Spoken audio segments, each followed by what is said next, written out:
With Side Order coming out in just a few weeks, I've been thinking a lot about Splatoon 3's single-player campaign. Return of the Mammalians does many things really well. It has lovable characters, awesome music, beautiful environments, but most importantly, over 70 amazing levels. And that's where single-player truly shines. These levels aren't just for fun or to progress the story, they also make you learn how to play the game and become better at it by building strong foundations. And in today's video, I will explain how Splatoon 3's single-player campaign helps you improve through various methods that you may not have noticed until now.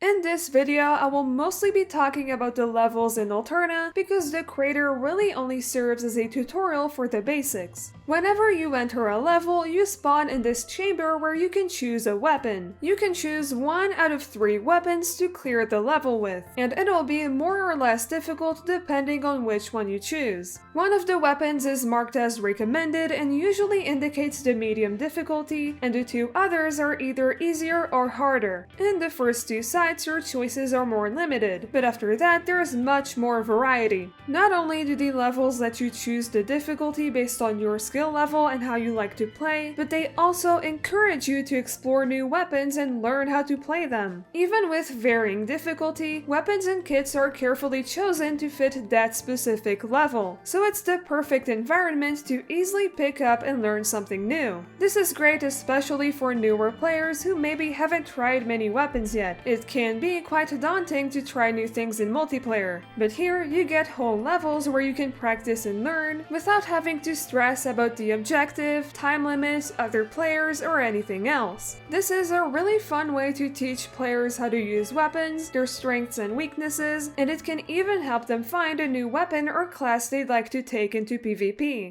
When it comes to the kinds of levels you can play, I've noticed that most of them fall into one of 3 major categories. The first one is the normal levels. They're usually quite long and are always centered around a specific element such as enemies or other features, with the goal to teach you how to play or get better with those things. You can tell the devs want players to go through these levels because they're the only ones that don't cost any power eggs to play. Their sole purpose is to teach with sections that progressively get more difficult, but that still revolve around the main idea. The second type is the fun levels. These are shorter, easier levels that are more fun in nature. I'm thinking the Zipcaster levels, the Path to Perfect Penmanship, and others. They're meant to be enjoyable over anything else, and they can be a nice break from the more serious levels while still being somewhat constructive. And the final type of level I've noticed is the challenges. These directly test your mechanics and skill and are by far the hardest levels in single player. They can test your efficiency with time limits, your aim with targets, your thinking with puzzles, and more. Some of these levels can be brutal depending on which weapon you choose.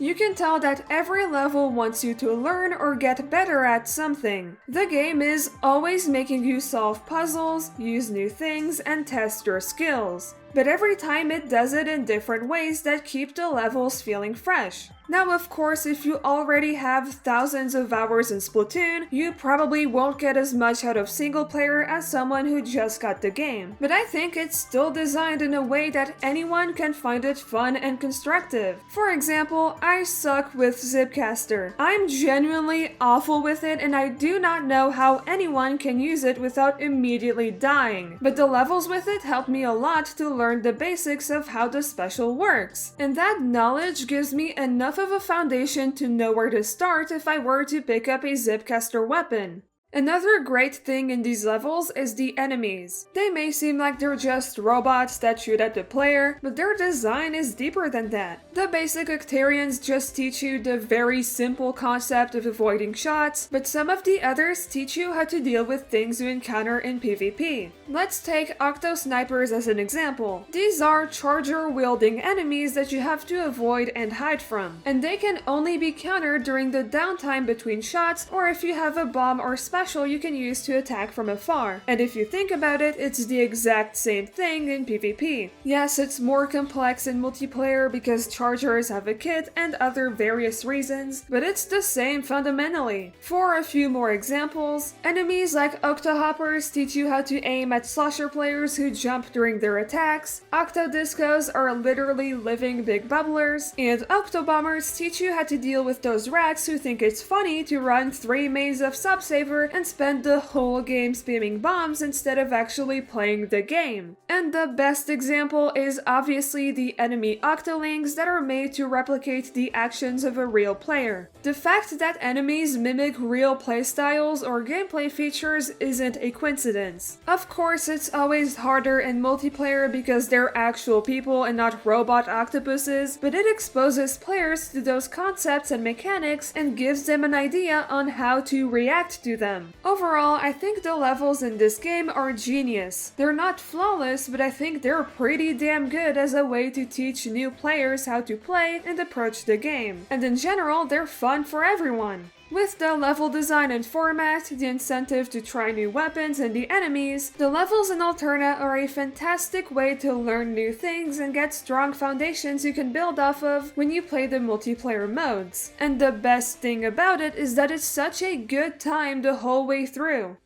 And that's all I had to say about the levels in Splatoon 3's single-player campaign. Even though it's clearly meant to be played when you're newer to the game, it's still super fun even if you're more experienced. I 1000%ed it when I was about 900 hours into the game, and those target levels were still kicking my ass. Anyway, I hope you enjoyed the video. Let me know in the comments if you've played through all the levels in Alterna and what you thought of them. Don't forget to like and subscribe on your way out, and I hope you have a fantastic day.